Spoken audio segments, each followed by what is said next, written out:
How's it going? Good, I hope. I'm on location right now in Tijuana for some dental work, and I'm working on this episode for you in the middle of the night. I thought I should provide you all with a bit of context before we jump in. This episode is the first time we have a band hanging out and playing in engineer Miles' home studio, and that band is The Gift Machine. They currently live in Oceanside, California, on the outskirts of San Diego, just a stone's throw away from my noisy hotel room here. But the band started in Anacortes, Washington, which is a few hours from my home base in Olympia. And those cities have some tight connections in the independent music community. You're going to hear a few name drops, and most of them are singer-songwriters of the Pacific Northwest region. So I'm going to tell you who they are. Carl Blau is from Anacortes and currently lives in Philly. He's got a gazillion albums on Bandcamp and Discogs. You should probably buy all of them. Brett Lunsford started a small but influential label called Know Your Own Records. He also plays in a band called D Plus with Carl Blau and a guy named Phil Elverum, who you may recognize from recent tabloid magazines, or better yet, his bands The Microphones and Mount Erie. Calvin Johnson is referenced. He started a label called K Records in the 1980s that's still chugging along. So if you hear somebody say K, that's what they're talking about. Ashley Erickson, you probably remember her voice from the end of the first episode if you've listened, or the end credits of the Cartoon Network show Adventure Time, or her band Lake, or the music that she releases under her own name. She is a local, Pacific Northwest singer-songwriter, and she's great. And then Kyle Field is also mentioned. If you hear him talk about Kyle, he has a band called Little Wings, which is kind of like Neil Young, except really good. And they're based in the San Francisco Bay Area these days, but also a Washington origin thing. Here's a trigger warning of sorts. The day that The Gift Machine dropped by the studio, about half of the room was sick. So you're going to hear a lot of raspy voices, sniffles, coughs, sneezes, stuff like that. So watch out if you're a hypochondriac. And now, on with the show.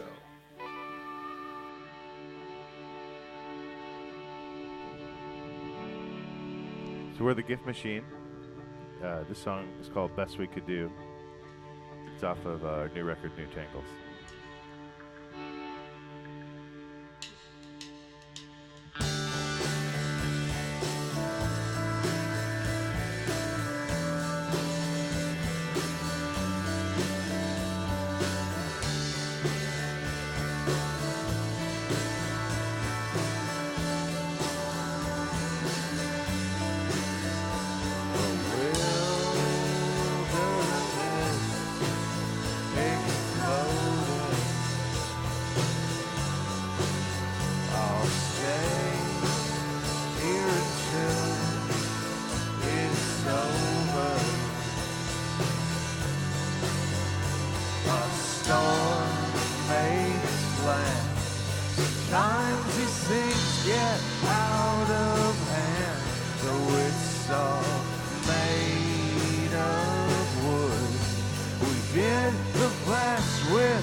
Reasoning goes nowhere. Maybe we could just gloss this over. A storm makes land. Sometimes these things get out of hand, though it's all made of wood. Did the best with what we could.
badger drunk on honey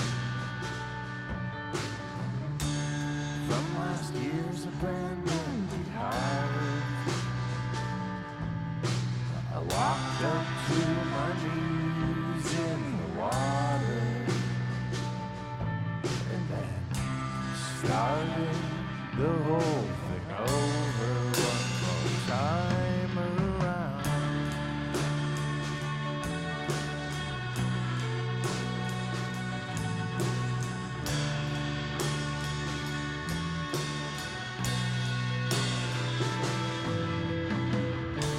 The alphabet, it keeps on slipping out my mouth in random order. I got hung up in the details and then started the whole thing over one more time around.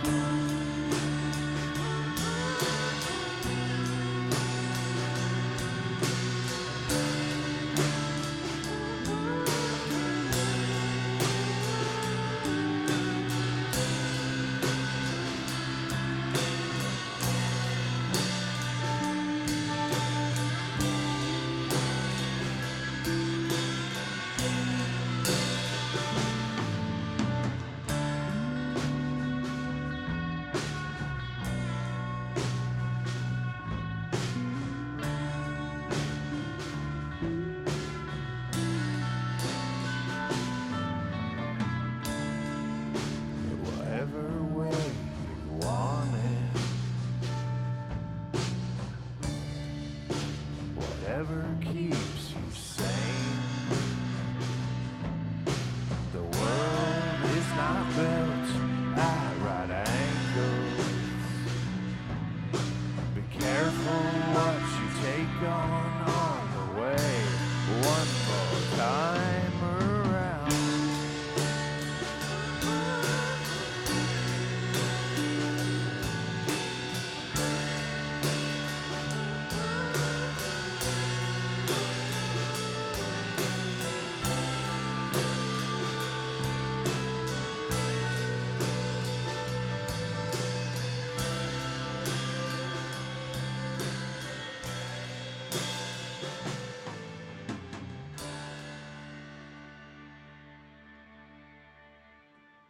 The song was called One More Time Around.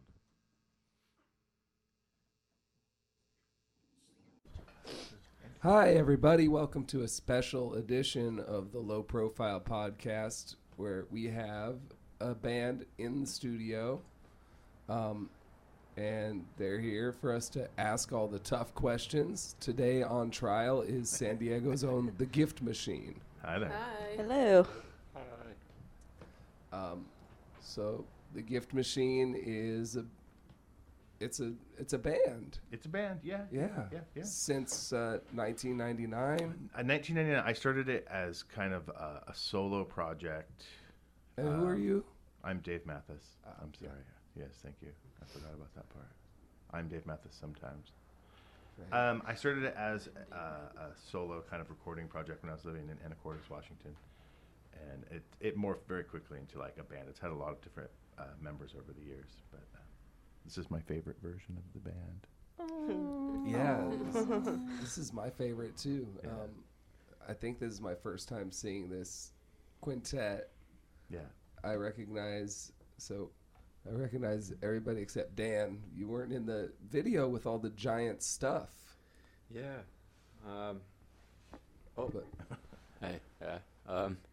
Yeah. I was in a version of the Gift Machine like 20. When was it, Dave? 2012 to 2015, I think. Yeah. And then I went away to school and saw Matt and Alana join, and was excited to come back down and get in the mix. cool. There's another video from our last record called Telemetric Mayhem that Dan's in. I think he technically dies in the desert. Oh And yeah, that here's was a as it really goes. sad video. Yeah. in an entertaining way. Yeah, yeah. I really liked it. That's actually one of my favorite numbers that you guys have come up with. Oh, thank you. Thank you. Telemetric Mayhem. Thank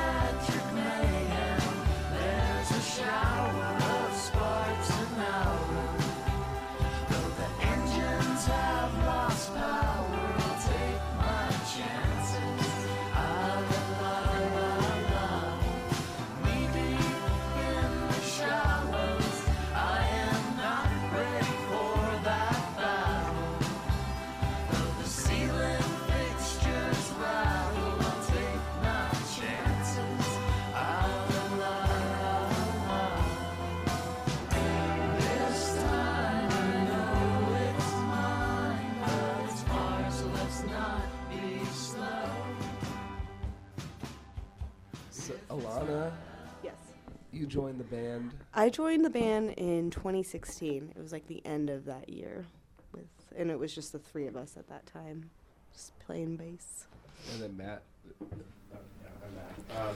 I joined, I think it was the beginning of 2018. So Yeah, or into about a year. 2017. End of 2017, David Yeah. sent me some of the new record, New Tangles, and I just added some guitar stuff on there, and then we started practicing, and it's kind of evolved from there. Cool. Matt was very pivotal in helping me actually finish that record, because I think I could have gone like was it Guns N' Roses Chinese Democracy on it? Right. I could still be doing techno loops and mixing that record. He didn't come in and help me finish it. So. Yeah, it's a pretty lush record. Yeah. But I tried to make one that we could actually do live. Like I've done a lot of records over the years where I have my Beatles, Brian Wilson obsession, and I add all this stuff, and then it's like, okay, I'm going to play these songs on acoustic guitar live. So it was consciously. I mean, there's obviously some studio stuff, but we were trying to make a record that we could do justice live. Yeah.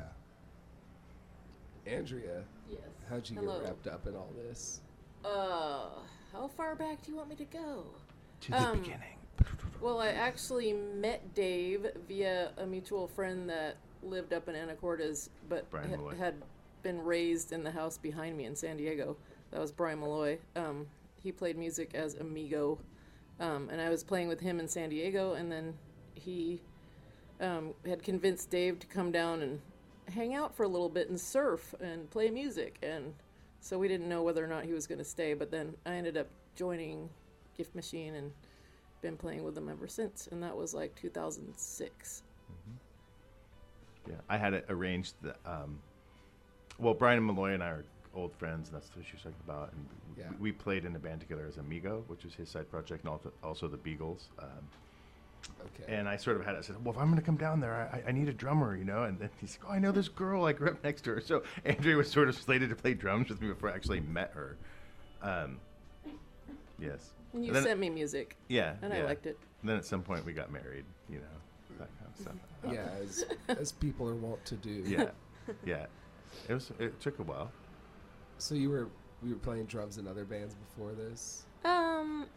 Loosely, Amigo was like a jam band, so we more often just would hang out and play. And then Yeah. I was introduced to the whole Northwest music scene through Amigo because we went up and played at the Heckfest in 2006, and I had not heard of any of those bands or anything, and it was eye-opening and welcoming, like the whole scene compared to San Diego. Yeah, It's a little rougher down there. too. Pretty special Yeah. little thing they have going on up there. That's about the same time I moved up to Olympia here. Yeah. So it was a whole nother world. I had no idea what I was getting into. Yeah. I consider myself lucky to have been able to experience that whole festival every summer, you know, and the whole experience of staying with everybody in a backyard and tents. And Yeah. It's very. You guys Watching never all the skipped a bands. year after that, did you? one year it was We skipped- 2009 or 2008. Yeah. One of those When two. I think when it became the Unknown Fest, we didn't come Yeah. up for a couple of those. But yes, Yeah. miss. I don't know if that's happening anyway. It's so interesting with Anacortes. I mean, it's such a vibrant music scene, but like since Carl and Philip both left, I'm curious. There's still the Anacortes Music Channel has continued, and there's still like a vibrant community music scene. Then they're doing events and stuff. They're sponsoring our show that we're playing up there in a couple days, but it's definitely Oh, a good, different yeah. era. Yeah, so as we're recording this right now, the Gift Machine is on tour. Yes. West Coast. West Coast. Yep. Yeah. Yeah, I think we're playing 14 shows in a month, but since we're located in Southern California, we can kind of like do little runs out from there. Like, so we've been playing shows all February, and Sure. yeah, we have like 5 more. Then we go home and play a festival in LA after we're home for a couple days. Andrew over here was talking to me about it. There's another Gift Machine on the internet. Really? Oh yeah. What is this? Yeah. A band? No. Oh. No, it's an actual machine. Oh, I and- saw that. And it's really hard to find videos of your band on the internet because when you look up the gift Yeah, machine it's- on YouTube. It's the claw thing. Yeah. Yeah, Yeah. it's new. Yeah, It's like weird because millions of them. You have to do a specialized search and minus out a bunch of stuff. Yeah. I had the gift machine We can do before a that, jingle. but I won't threaten legal action because I'm not that kind of person. Yeah, no, I've noticed that. That's pretty wild. Yeah, it just kind of came out of the blue. Yeah, it makes sense that that term would turn. It seems very like Christmassy, which wasn't. I was actually more of a hippie. I had a band called the Serendipitous Mayors of Brightness when I lived in Olympia, and I put out a Say that again. the Serendipitous Mayors of Brightness. Okay. So that's what I was performing as when I kind of moved to Anacortes and started in with the whole Know Your Own scene of band. Obviously, that's kind of a mouthful, but I had we put out a 7-inch. That was the first thing I put out, Know Your Own. That was called Thank Your Friendly Oxygen Machines. And like I was an evergreener, so I was super like obsessed with plants and the relationship of how they convert carbon dioxide to oxygen and back and forth. And then, so that was what the gift machine originally was. But now it's like I sort of look like Santa Claus, so it could be like that. You know? I should just like, we should get into it. Like we were going to start this band called JC and the Holidays for a while, with JC being Jesus Christ, and then there would be all the like the Easter Bunny and Santa Claus. That was I think that was either Carl Blau or Brian Malloy idea, but I think I could bring it back. Like with the gift machine, I'll just be Santa Claus. So Yeah. you Yeah, know. let me know. Yeah, Uh, glam that cells. You know, I happens. mean we're in. Yeah. I've got a legit Santa suit at home. Really? Oh, that's amazing. We had a gorilla suit for a while, but we had to give it back. I've always wanted a gorilla I know. suit. I'm looking.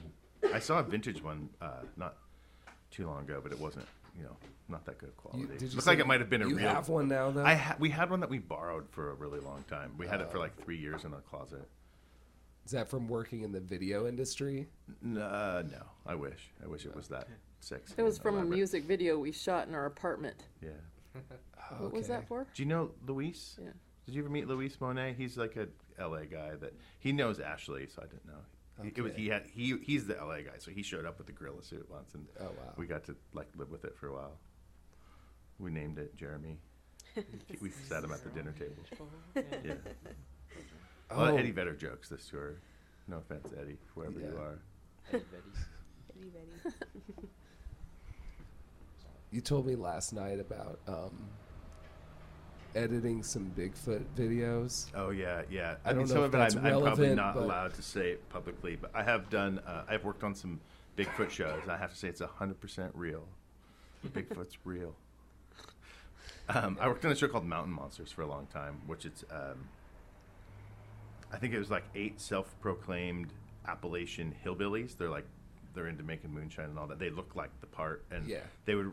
The original idea of the show was there was all these Bigfoot shows, and they're super popular. So let's start a show where there's other legendary creatures in the Appalachians, like the Kentucky Blue Devil, and there's some other legends like that. So they were looking for those and trying to prove they were real. And so for the first season, I had to make all these crazy different monsters. And then at a certain point, like Bigfoot is just so popular that the network was like, no, we just want Bigfoots, but different kinds of Bigfoot. So they were like kind of inventing like, this is the redhead albino Sasquatch, and then this is the short water-based. And then they're like making up names, and yeah, it's interesting. Sounds like a real good time. It's a good time. Does Bigfoot live in the Pacific Northwest? Yeah, supposedly. He's got a condo on Alki Beach. Damn. Yeah. Nice. My buddy Vince, he's been on this show before as a co-host, but he's sort of a local expert and has multiple episodes of his TV show Pacific North Weird that are about Bigfoot. Yeah, I have to check that out. He even has a music video dedicated to Bigfoot. Yeah. Look up Biggie Got Foot. Oh, right. Right. There's a Pretty great special. Pounding Surf song about Bigfoot, too. I don't know if you ever heard that. Was a K Records band based out of Anacortes, the Pounding Surfs, in No. the early 80s. Written by Frank Barcott. I think it might just be called Bigfoot.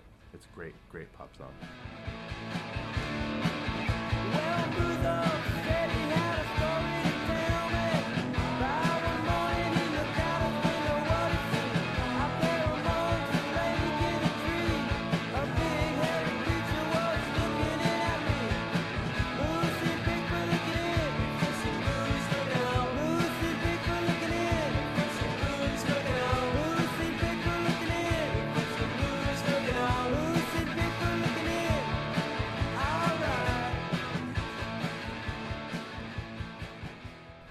great record you can find at the Pounding Search record on. Okay. All right. Good stuff. So, how's San Diego? How's the scene? It's good. It's gotten a lot better. We have a good group of friend bands that kind of, I think that are still kind of into, whatever, is it classic indie rock like you were saying? I think we should just embrace the term. It's kind of like what it is. Indie rock could be it. I always said indie rock was kind of turning into a haircut now, but like it's like that older sound of like guitars and anyway, there's like a group of bands that sort of embrace that, and it's a small scene, but it's cool. Like it reminds me a lot of like the Northwest scene where everybody's friends and there's a lot of like overlap where people and each other's bands and whatnot. Are any of y'all playing in other projects? Oh, Yeah, I play in a band. Sorry, I play in a band called Modern Bummer right now, that I just play bass in with my boyfriend and two of our other friends, and they three were in a band previously years ago called Muscle Beach.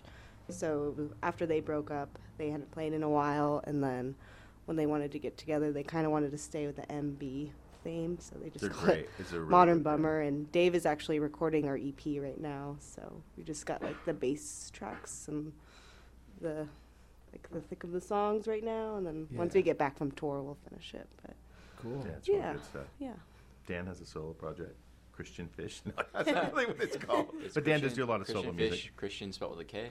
Fish, PH. No, that's it. That's Joke. not true. Dan does a lot of music on his own too. Yeah, I mean, I don't Matt- know. Matt Maybe does, but he won't maybe let we'll us see the hear light it. of day. And Matt's been in a I'm lot of same other with Matt, bands though, in like, North County over the years. So this new album, New Tangles, Mhm. I guess is it your fourth LP? Or It's actually the 7th full-length seventh record. forward? Yeah. Yeah, it's the first one we've pressed full-length vinyl. I've always recorded my own records and stuff, and so every one I'm like, okay, this is the one I'm going to put it on LP just because I love records. I don't Yeah. listen to CDs, I listen to records. And by the time I'm done mixing it, I'm so sick of it that I'm like, I'm not gonna do it. And I've also, a lot of times I haven't self-released, but I've been involved with labels that were basically self-releasing. Like Know Your Own was in essence like we were more like a collective than a real record label. Like there wasn't Right. any money, but it looked like it was from the outside, but it really Yeah. wasn't. And so I didn't want to pay. I didn't ever wanted to pay for it, but this one we kind of co-released it with people in a position to know. So On Mike excited. Dixon's label. Yeah, Mike Dixon, old Olympia guy. Not old. He's not old, but formerly of Olympia, living in Seasoned.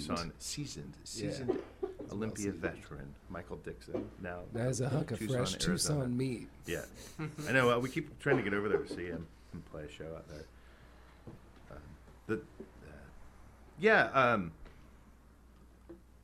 What was my point? Yeah, it's the 7th record. We're working on a new record now. We have a bunch of new material, which I don't know what we're going to do. I'm fantasizing about talking with Brett about reviving the Know Your Own label. I think it would be like the right time because it's been so long. It's almost like nostalgia. I know Yeah. Nick at the Business has the band with John Van Dusen and I can't remember the other guy's name. Buffet. That they're kind of like it's pretty amazing. It's like almost like screamo punk. And I know that Nick definitely had put the Know Your Own label on it, so I'm kind of curious. Like I'm hoping Yeah. it gets revived. It would be really fun. It seems like the right time, and I think Carl's I don't know if he's any of his label stuff still going. It'd be fun. Carl Blau. Yeah, to get him back involved. Yeah, in will that. you So that's my fantasy. maybe I'm talk a little bit more about Know Your Own and like what that? Know Your Own is an Anacortes record label that was started by Brett Lunsford of Beat Happening in the 80s, just to kind of document the music scene of Anacortes. That's the name Know Your Own. It wasn't like meant to be exclusive, but just like this is our town kind of. He studied a lot of history at Evergreen, and he's actually the head of the Anacortes Museum right now. So that's kind of his thing. And it was mostly a compilation-based label, I think, through the 80s, and then Phil Elverum of the Microphones kind of got a hold of it in the early 90s and was doing like cassette releases. And then he moved to Olympia and started putting stuff out on K, and then Carl and I were still in Anacortes, and so we sort of took over the mantle. And I mean, it's always Brett's label, but we started doing a lot.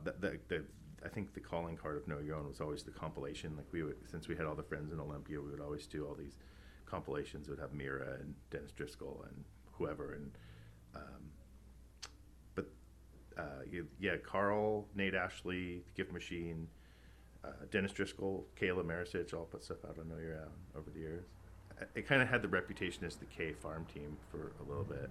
Sure. Because Caleb put her first tape out on that, and then she went to K, and same with, I think, with Dennis. But it kind of got revived in 2005 or 6 again for a little bit, and that's when Goodbye Good Luck came out on that. I had actually moved to San Diego, and Nathan Walker, who now runs Riot Act Media, was sort of working with Brett on that label, and they put out a few releases, and then it's sort of been lying dormant, I think, for like the last decade, pretty much. Fun label. Can I ask a question about that Goodbye Good Luck album? Yeah, of course. I picked up where you left off. I slept around with your neighbor's wife. I dove head first into a pool that had no water. How much for your daughter? Come back, don't be a stranger. My hands are full of danger. I may be green, but I didn't fall off the truck. Goodbye, goodbye, good luck.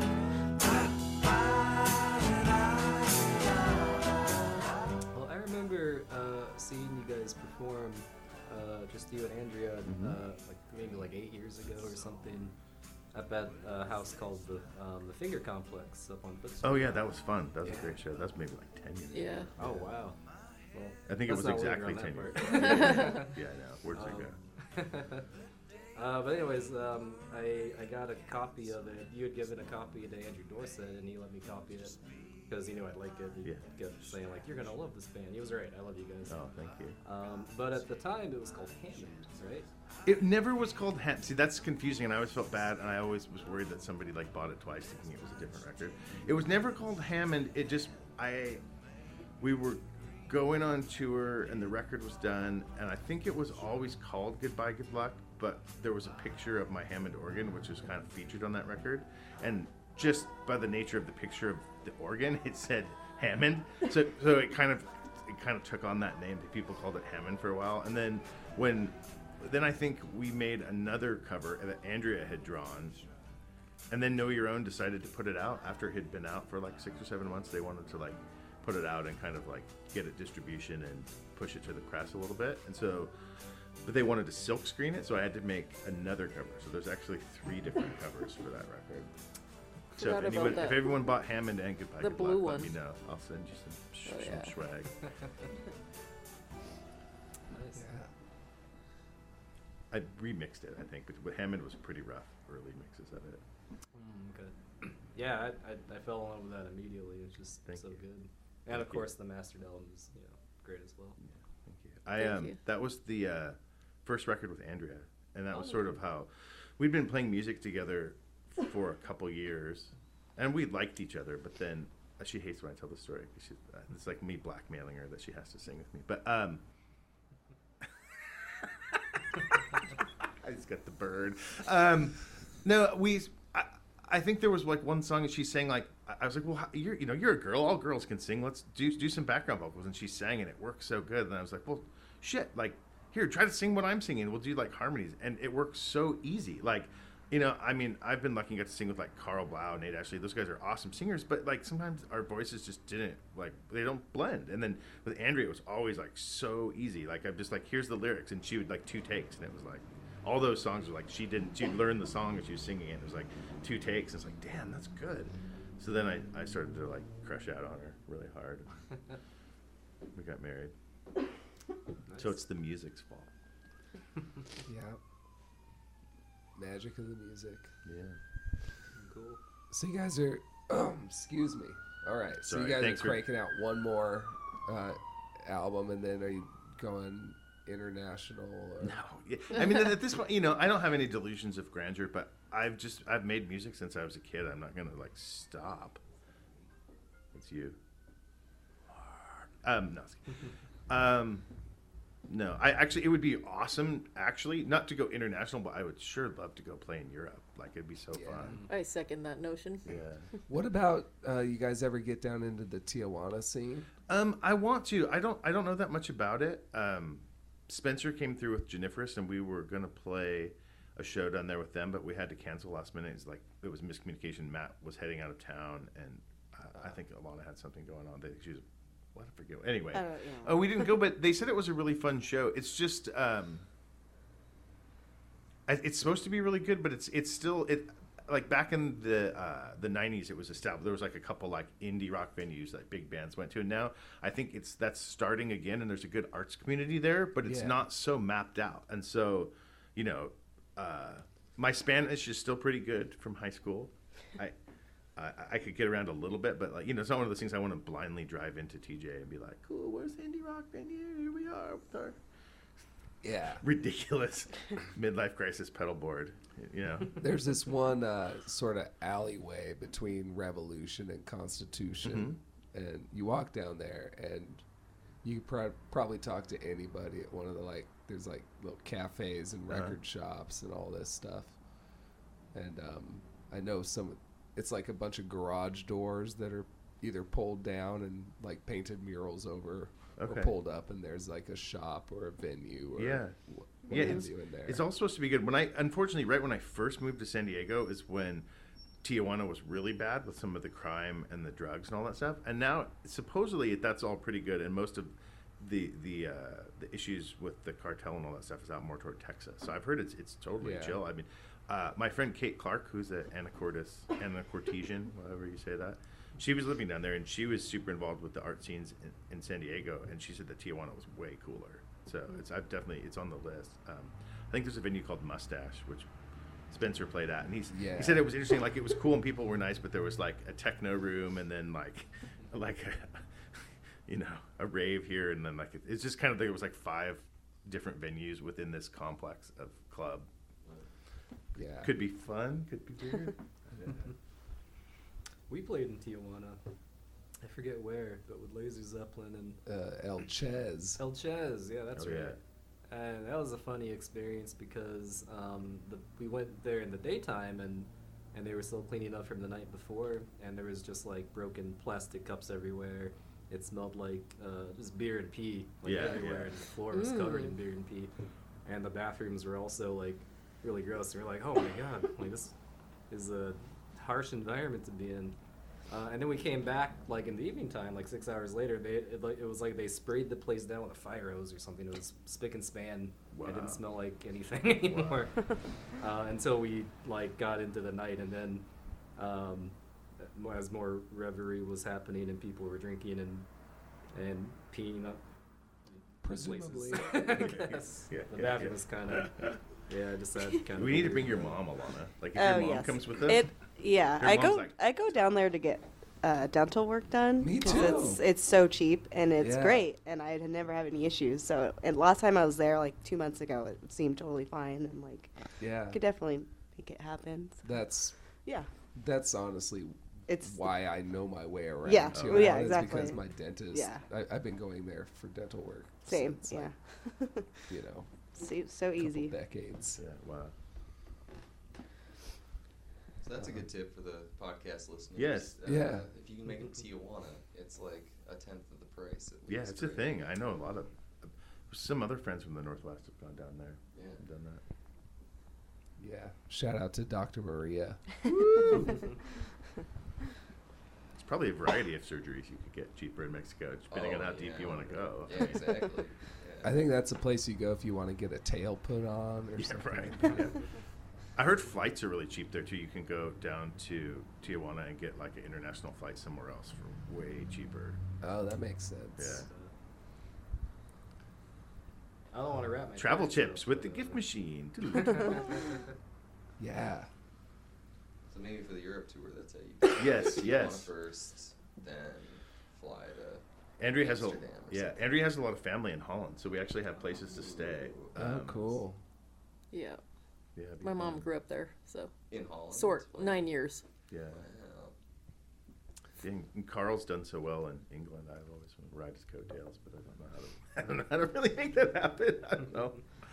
Start so playing fun. country. Yeah, Maybe so. we could do that. I think you Goodbye, just Goodbye. tweak your songs just a little Yeah. bit. Speaking Add of some pedal country. steel or something. Right, I have one. Oh, there you go. Yeah, Well, look at you. that's right. All right.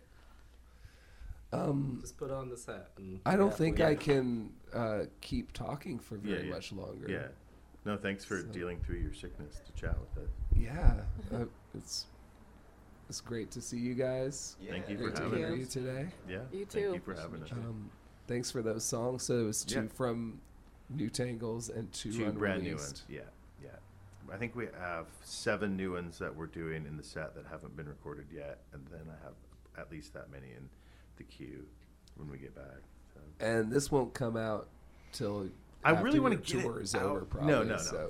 Yeah, and I want to. Our plan is to kind of go home and record it. Since we've been playing them on the road, I want to try to like get everybody while they're tight. That's sort of the. That's a move. Before we forget how to play them again. That's what she said. Andrea says, "Ba-ding!"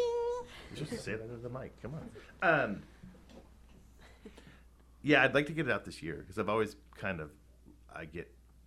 producing your own stuff. Sometimes you get a little too close to it, and then the fun goes out. And then of it takes 2 years. Takes 3 years, whatever. Right. So I want to just record it pretty live, and then just have it be done quickly. Even if it's like a long EP or something this year, I'm going to make sure that something comes out this year. Yeah. Okay, that's about it. The Gift Machine's going to premiere a couple of new songs in a minute here, but first, some updates. I need help spreading the word about this show, so please tell a friend, share the episode, and definitely give me a rating and review on iTunes or wherever you listen if you can. And if you want a sticker or a button, I have those available still. Just send me an email. The address is all one word, lowprofilemarkley@gmail.com.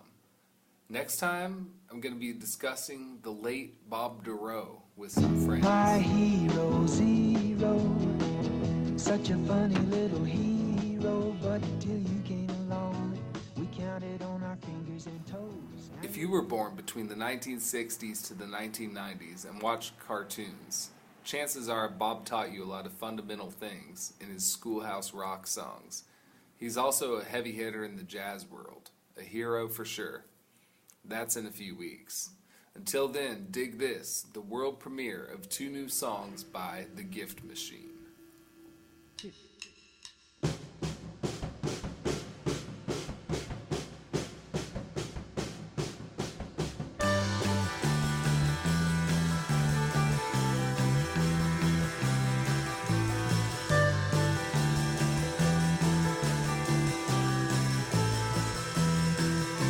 I got a fortune teller's fondness for staying just this side of honest. A rabbit and the truth. Let's get this right down on the ground. There's no reason to tiptoe around it. Another chemical reaction, another theory gain traction. It's alright, I'm on it now. I'm on it now. I didn't mean to be so honest. It's the time we call it a truce. Can you cut me down from this noose? I didn't mean to be so honest. Pardon my conviction. Another chemical reaction. It's different enough addiction. I couldn't leave it alone. I couldn't leave it alone. Though I know it made no difference. I kept expecting a different outcome.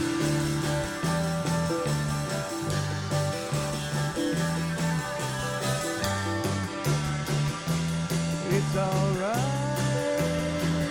I'm on it now. I'm on it now.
Is there a glitch in the code?